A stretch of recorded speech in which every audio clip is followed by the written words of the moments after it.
There are 70 men inside a steel cylinder moving silently through the ocean at a depth most planes never reach. They can't call home, they don't know exactly where they are, and every day they walk past the same compartment and don't talk about what's inside. That compartment holds enough firepower to end multiple cities, and nobody brings it up. You'd think living that close to that kind of weapon would dominate every conversation on the boat. But ask any submariner what it's actually like, and they'll tell you the same thing. You get used to it so fast it almost scares you. That adjustment says something deeply strange about how the human mind works under extreme conditions, and it's just the beginning of what submarine crews almost never discuss.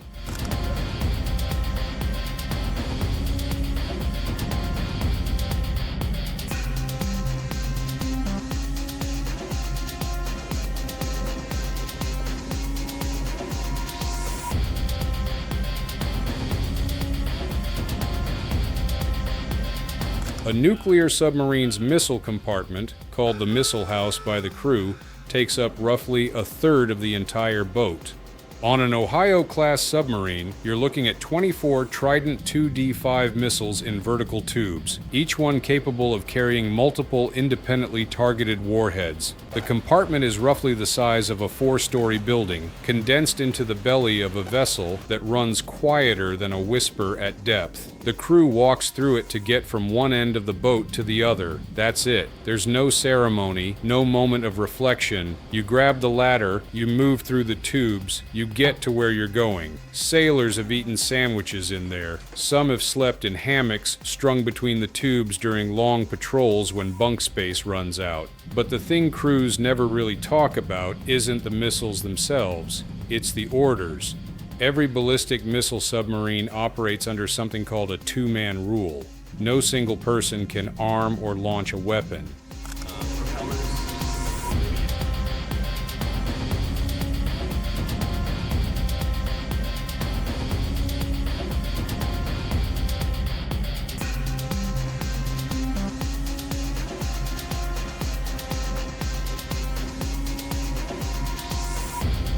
Two authorized crew members, working independently, must verify and execute every step. The logic is obvious. The psychological weight of it is something else entirely, because those two men know, somewhere in the back of their minds, that if the order ever actually comes, it means the world above the water has already changed in a way that cannot be undone. The launch isn't the catastrophe. The launch is the response to the catastrophe. That's what nobody talks about. There's a term in submarine culture called going through the procedures. It refers to the drills, the simulations, the constant rehearsals that keep the crew sharp for something nobody on board wants to ever actually do.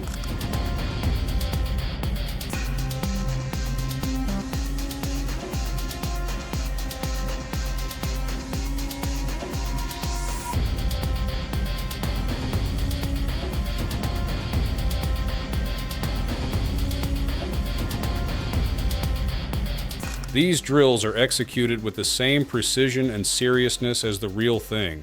The crew is trained not to distinguish between them emotionally, but they do. Of course they do. One retired missile technician described it like this: you drill so many times that the actions become automatic. Your hands know what to do. Your brain goes somewhere else. And when the drill ends and everyone stands down, there's about 3 seconds where the compartment is completely silent. Not because someone told them to be quiet, because everyone is thinking the same thing. That silence never gets talked about in the debrief.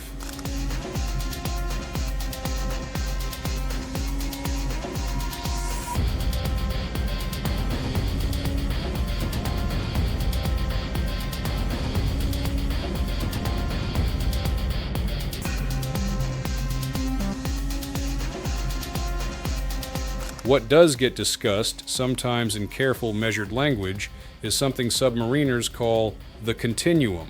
The idea that their patrol exists in this sealed loop of time, completely disconnected from the world above.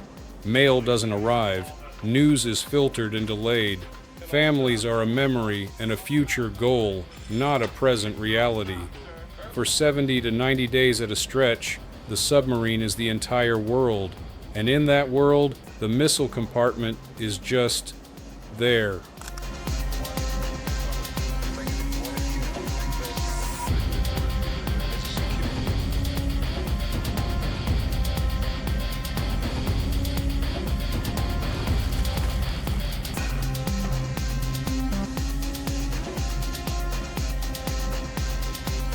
A constant, enormous, quiet fact. Psychologists who study submarine crews have noted something counterintuitive.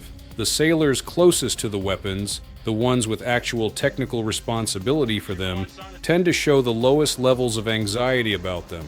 Distance creates fear. Familiarity creates a kind of compartmentalization that's almost clinical.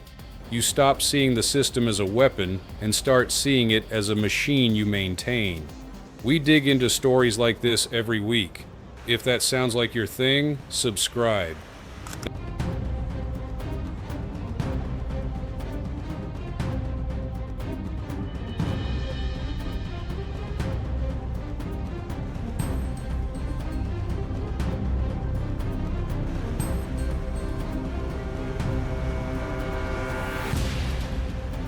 That psychological compartmentalization has a darker side, though, because the same mechanism that allows a crew to function normally in close proximity to strategic weapons is the mechanism that makes it possible for them to execute an order if one ever came. The Navy knows this.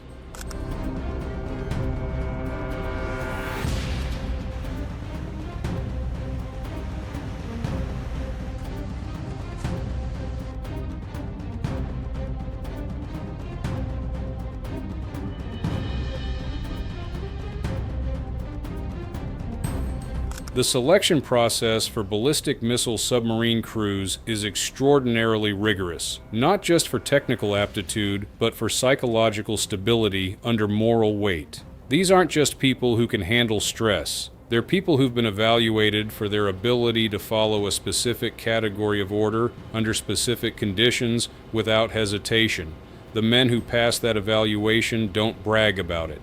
There's another thing that doesn't come up in conversations with submarine crews, at least not easily: the communication protocols. A ballistic missile submarine at depth is essentially unreachable by conventional radio. The Navy uses extremely low-frequency signals, ELF transmissions, that can penetrate seawater, but these signals carry very little data, mostly just a signal telling the sub to come to communication depth and receive a longer message.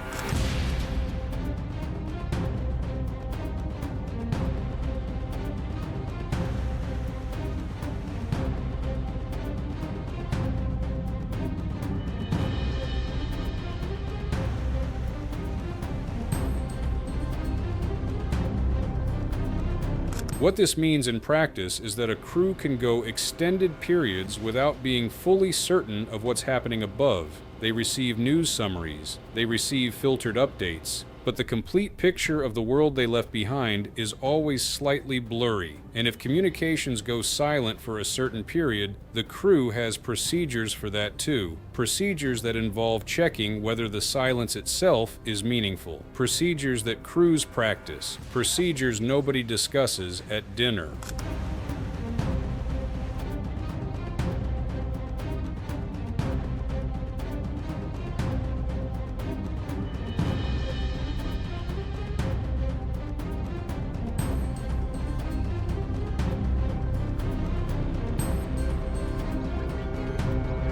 What comes through clearly in the accounts of those who've served on boomers, the nickname for ballistic missile submarines, is a kind of pride that's almost impossible to articulate from the outside.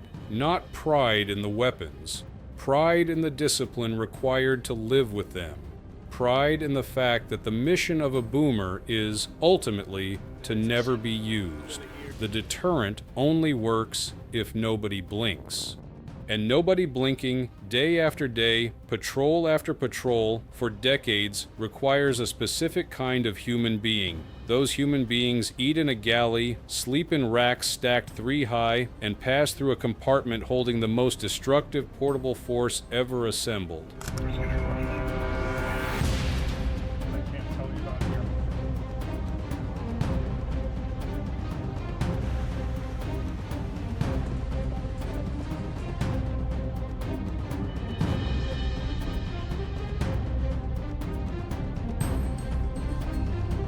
They make jokes in the passageways. They watch movies on off-watch. They count down the days. And when someone new joins the crew and spends their first week visibly unsettled by the tubes rising around them every time they walk through the boat, the veterans don't say much, they don't reassure, they don't explain the philosophy, they just wait, because they know exactly how long it takes before it becomes normal. That's the part that stays with you. There's another one on screen if you're not done yet.